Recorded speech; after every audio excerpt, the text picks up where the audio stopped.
সবাইকে ধন্যবাদ আমাকে সহযোগিতা করার জন্য। কিন্তু প্রকৃতভাবে দেখবেন এই আওয়াজ যে মেলার মাঠে বসে বসে মশা মারে তার জন্য এই আওয়াজটা, ঠিক নেই? হ্যাঁ, সবাইকে বিশেষ করে যারা আমার মা বোনেরা আজকের এই যে শিলাসরি মনোবঙ্কুলে এই যে জনসভাকে কেন্দ্র করে আপনারা এখানে এসেছেন, আপনাদের প্রথমেই এই ভগবান বুদ্ধের পুণ্যভূমিতে আপনাদেরকে আমার স্বাগতম এবং আমার প্রণাম নিবেন।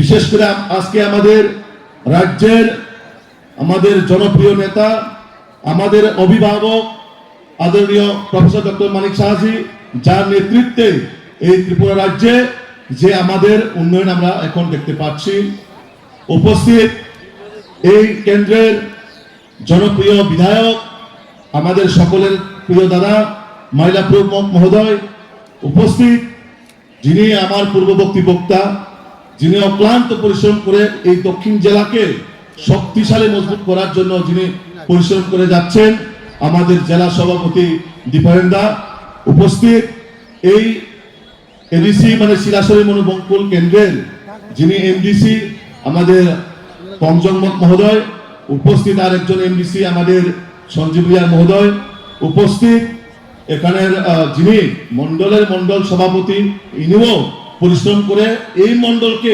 কিভাবে এক শক্তিশালী মন্ডল করা যায় তার জন্য উনিও অক্লান্ত পরিশ্রম করে যাচ্ছেন। আমার প্রিয় ভাই বিপুল ভৌমিক মহোদয়, উপস্থিত আরেকজন মন্ডল সভাপতি সাবরুমের যিনি আমাদের, তিনিও ওইখানে জিতেন চৌধুরীর সঙ্গে ফাইট করে সেই মন্ডলকে আবার পুনরায় কিভাবে শক্তিশালী করার জন্য উনিও চেষ্টা করছেন। আর উনি আর কেউ নয়, আমাদের গৌতম দা, উপস্থিত রূপাইশ্বরী ব্লকের যিনি মাননীয় চেয়ারম্যান রাখিদি, আর জনজাতি মোর্চার প্রদেশের সহ সভাপতি আমাদের থুয়ুদা, আর যারা আমার সামনে আমাদের মন্ডলের পদাধিকারীগণ, যুব মোর্চার ভাইয়েরা, বিশেষ করে যারা আমার মা বোনেরা, আপনাদেরকে আমার আবারও এই যে আজকের যে জনসভা, এই জনসভা থেকে আমরা নিশ্চিত আগামী 2026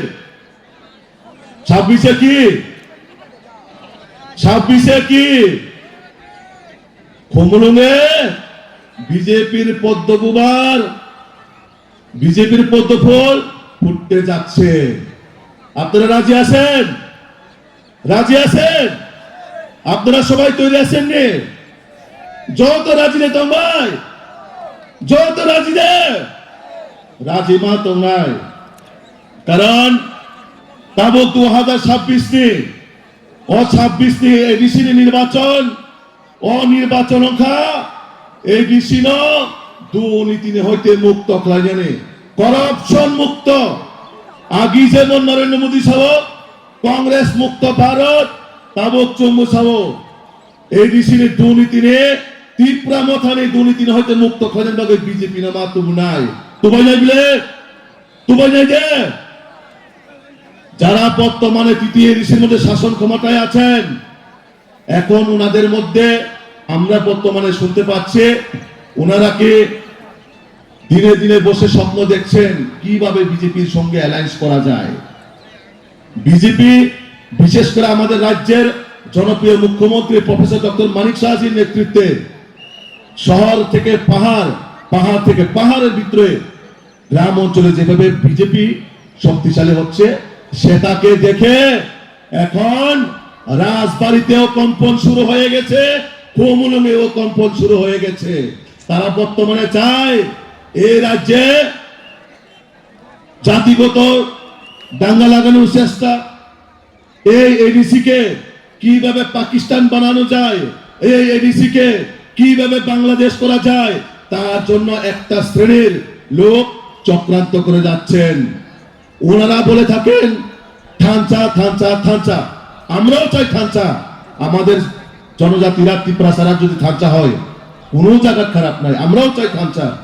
কিন্তু এই থানচা কাদের লয়ে, কাদেরকে নিয়ে এই থানচা? আমরা গতকাল একটা সোশ্যাল মিডিয়ার মাধ্যমে আমরা একটা কমিটি দেখতে পাই, সেখানে অনেক হুসেন আছেন, মিয়া আছেন, খান আছেন, অনেকে কমিটিকে কমিটির মধ্যে ঢুকানো হয়েছে। ভোটার তারা কি এডিসির নাগরিক? আমি তাদের কাছে প্রশ্ন করতে চাই, আপনারা যদি জনজাতির জন্য, তিপ্রাসাদের জন্য আন্দোলন করে যেত বা দাবি করে যেত, তাহলে আমরা মানলাম হলে আপনারা জাতির জন্য কাজ করছেন। কিন্তু না, এখানে আমরা একটা জিনিস দেখতে পাচ্ছি কি, তারা এখন কোন জাতিগত দাবির মধ্যে নেই। তারা এখন একটা রাজনৈতিক দল গঠন করে কিভাবে ক্ষমতার সাথে লুটে ফুটে খেতে পারে, কিভাবে এডিসির টাকাকে নয়ছয় করতে পারে, কিভাবে এডিসির টাকাকে খুমলনের টাকা কিভাবে শিলংয়ে নিয়ে হোটেল করা যায়, কিভাবে রেস্টুরেন্ট করা যায়, লন্ডনে যাতে ঘুরতে পারে, আমেরিকাতে যাতে ঘুরতে পারে, দুবাই যাতে ঘুরতে পারে, এই হচ্ছে তাদের চরিত্র। এখানে আমার দুই এমডিসিরা আমাদের এডিসির মেম্বার আছেন, প্রায় আমরা ওনাদের মুখ থেকে শুনি এডিসিতে নাকি কোনো টেন্ডার সিস্টেম নেই, এডিসিতে নাকি টাকা পয়সার কোনো হিসাব নিকাশ নেই, যখন যার যেমন টাকাগুলা তুলে, এই টাকাগুলা তুলে কি করে নিজের আত্মসাদের জন্য।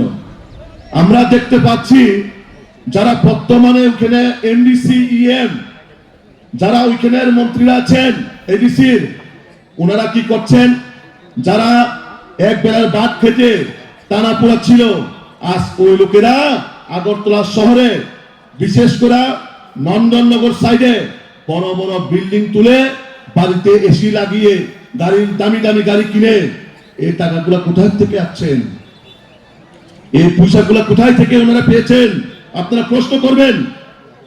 কারণ এই টাকাগুলা যারা আমাদের জনজাতিরা মানে তিপ্রাসার জন্য যে এডিসির মধ্যে যে ডেভেলপমেন্টের জন্য পাঠিয়েছেন, সেই টাকাকে তারা নিজের ব্যক্তিগত নিজের বাপের সম্পত্তি মনে করে তারা নয়ছয় করে যাচ্ছেন।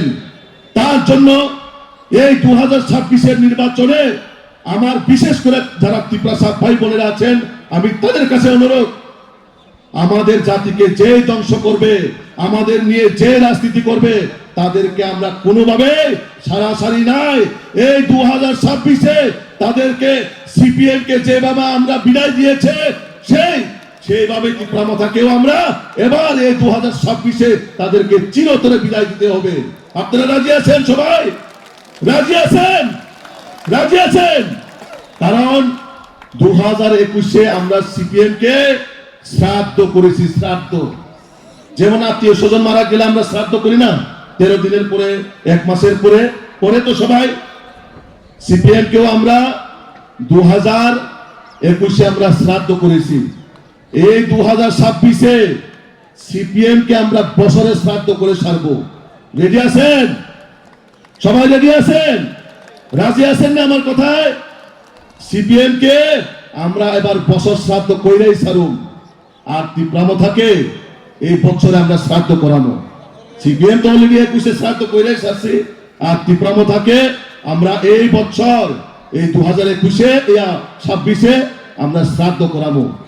কারণ সিপিএম আপনাদের এখানে যিনি প্রাক্তন বিধায়ক ছিলেন, উনি এমপিও হয়েছেন, উনি মন্ত্রীও ছিলেন, আর বর্তমানে উনি রাজ্য সম্পাদক, আবার পাশাপাশি কি লিডার অফ অপোজিশন, মানে বিধানসভার উনি বিরোধী দলনেতা। সিপিএম এবং জিতেন চৌধুরীরা উনাদের এখন কিন্তু কাজ নেই, উনারা এখন কিন্তু কাজ খুঁজতেছেন। আমি এই মনোবঙ্কুলের বিশেষ করে আমার মাইনাদাকে আমি বলবো, সিপিএম এর জন্য যদি কোনো কাজ থাকেন, আপনারা আমাদের বিধায়কের কাছে যদি পুকুর খনন, মাটি কাটা, জঙ্গল কাটা যদি কাজ থাকেন, আপনারা জিতেন চৌধুরীকে আনবেন আপনারা। কারণ ওনাদের কিন্তু বর্তমানে কাজ নেই, ওনারা আগরতলা বসে কাজ খুঁজছেন, খাওয়ানোর জন্য ওনারা খুঁজতেছেন। তো আমরা খাওয়ান দিতে রাজি আছি, কিন্তু আমার পাড়ার মাটি আপনার কাটতে হবে। রাজি আছেন নে? সিপিএম না এই দশা এখন, কারণ সিপিএম এর সারা ভারতবর্ষ থেকে ওনারা উদাও হয়ে গেছেন, আর এই ত্রিপুরা রাজ্য থেকে এখন মাত্র টিমে 2-3টা বিধায়ক ওনারা আছেন। এই 2026-এ এডিসির মধ্যে তো একটাও খাতা খুলতে পারবে না। সিপিএম এর এমন অবস্থা, নোটার থেকেও ভোট তারা কম পাবে, এবার নোটার চেয়ে কম ভোট পাবে সিপিএম এর।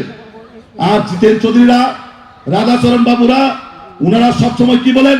পাহাড়ে কাজ নেই, খাদ্য নেই, কর্মসংস্থান ব্যবস্থা নেই। অ্যাকচুয়ালি ঠিকই কাজ নাই। কাজ নাই কার? সিপিএম এর। কারণ সিপিএমরা তো আগে রেগার নামে কাজ করে খেত না, মানুষের টাকা লুটে ফুটে খেত। তো ওনারা বর্তমানে দিশাহীন হয়ে গেছেন। আমি জিতেন চৌধুরীকে বলবো, আপনি যদি এক মনোবঙ্কুলে আপনি প্রায় বলে থাকেন ডেভেলপমেন্ট হচ্ছে না, রাস্তাঘাট নেই, জল নেই, খাদ্যের কারণে অনাহারে মারা যাচ্ছেন। আপনাদের এই এলাকার মধ্যে কোথাও খাদ্যের কারণে মারা গেছেন? আসেনি এরকম কোন নিউজ? আসেনি এরকম কোন রিপোর্ট? খাদ্য কার নাই? কাজ কার নাই? খাদ্য ওই যারা সিপিএম এর নেতারা, ওই যে জিতেন বাবুরা, ওনাদের কাজ নাই। ওনারা আগে মানুষকে ঠকিয়ে খেত, ওনারা আগে মানুষকে প্রলোভন দেখে মাঠে ময়দানে নামানো হতো, সেটা এখন বর্তমানে নেই। তার জন্য সিপিএম কংগ্রেসের এই মিলিজুলির পার্টির এখন বর্তমানে দুর্ভিক্ষণ দিয়ে আমরা দেখছি যে দূরে দূরে কোথাও দেখা যাচ্ছে না সিপিএম এর। তাই বন্ধুরা, আপনারা এই এলাকার মধ্যে বিশেষ করে সিপিএম, কংগ্রেস এবং তীব্রামথা, এই তিন দলকে আপনারা প্রশ্ন করবেন। আপনারা তো বর্তমানে মানে বিশেষ করে তীব্রামথা, আপনারা তো সরকারে আছেন। এখানে 5 বছরে এমন 5টা বা একটা কাজ দেখাও যেটা আপনারা এই 5 বছরে করেছেন।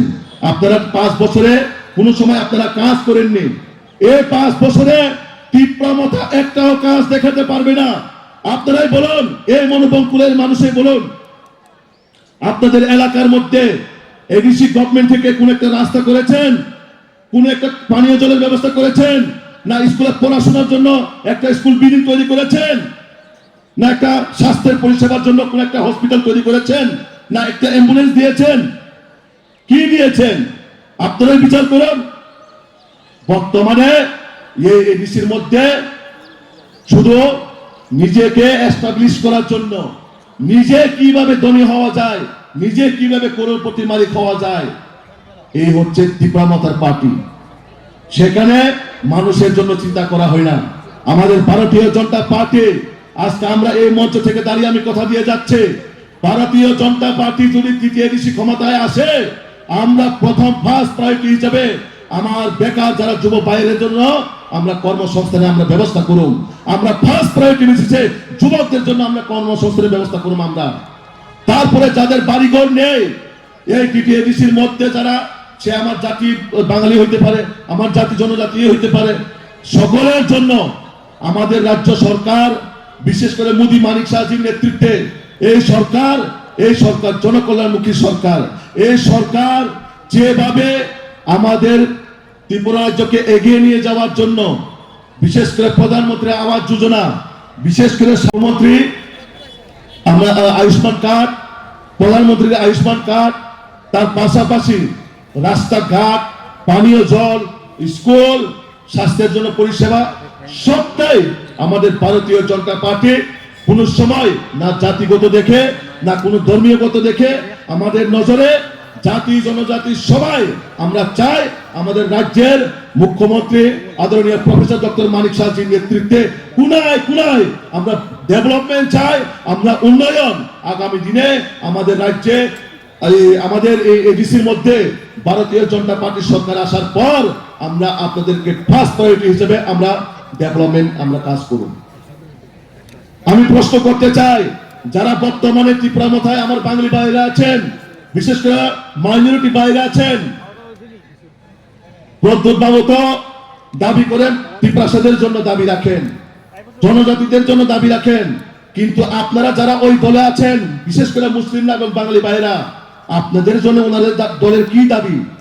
ত্রিপ্রাসাদ ডেভেলপমেন্ট হয়ে যাবে, ওনারা, আমি মানলাম ওনার দাবিতে ত্রিপ্রাসার উন্নতি হইল, সংবিধান সলিউশন পেল, কিন্তু আপনাদের জন্য এই পার্টির মধ্যে কি? তীব্রামথার মধ্যে বাঙালিদের জন্য কি, মুসলিমদের জন্য কি কিছু আছে? উনি যখন দিল্লিতে গিয়ে কথা বলেন, যারা এডিসির মধ্যে বাঙালিরা আছেন, মুসলিমরা আছেন, উনাদের জন্য তো কোনো দাবি করেননি উনি, উনাদের জন্য কিন্তু কোনো দাবি করেননি। দাবি কার জন্য? আমরা ত্রিপ্রাসার জন্য, তাও কি ঠকানোর জন্য। আমাদের মাননীয় মুখ্যমন্ত্রী প্রায় বলে থাকেন, ওনার কাছে প্রায় সময় ওনারা এসে দাবি করেন, কি দাবি করেন? ঠকানোর জন্য। যে ওনাদের মুখোশ আমাদের রাজ্যের মাননীয় মুখ্যমন্ত্রী জনগণের সামনে তুলে ধরেছেন, তখন থেকে তাদেরকে এখন ওই স্ক্রিপ্টের নামে রোমান স্ক্রিপ্ট, এই রোমান স্ক্রিপ্ট কখনো রোমান স্ক্রিপ্টের নামে, কখনো এডিসি জায়গাকে জেনারেল এলাকার মধ্যে নেওয়া হচ্ছে। এইরকম ভাবে বিভিন্ন জায়গায় ছাত্রদেরকে নামিয়ে নেওয়া হচ্ছে, বিভিন্ন জায়গায় সাধারণ সহজ সরল মানুষদেরকে ঠকিয়ে রাস্তার মধ্যে নামিয়ে দেওয়া হচ্ছে। তার জন্য বিশেষ করে আমরা চাই আমাদের রাজ্যের মাননীয় মুখ্যমন্ত্রী আদরণীয় প্রফেসর ডক্টর মানিক সাহাজির নেতৃত্বে আমরা সরকার আগামী দিন গড়বো এবং গড়ে আমরা আগামী দিন এডিসির মধ্যে বিজেপির পদ্ম ফুল ফুটিয়ে আমরা আগামী দিন নরেন্দ্র মোদীজি এবং মানিক সাহাজির হাতকে শক্ত করে আমরা এডিসির মধ্যে পূর্ণ বহুমতে আমরা সরকার করছি, তাতে কোনো সন্দেহ নেই। আমাদের রাজ্যের মাননীয় মুখ্যমন্ত্রী আদরণীয় প্রফেসর ডক্টর মানিক সাহাজি আমাদের মধ্যে অলরেডি উনি এসেছেন। আমি আমাদের রাজ্যের জনপ্রিয় মুখ্যমন্ত্রী আদরণীয় প্রফেসর ডক্টর মানিক সাহা মহোদয়কে শত শত আমি প্রণাম জানাই এবং আমার সংক্ষিপ্ত বক্তব্য আমি এখানে শেষ করলাম। সবাইকে আবারও আমার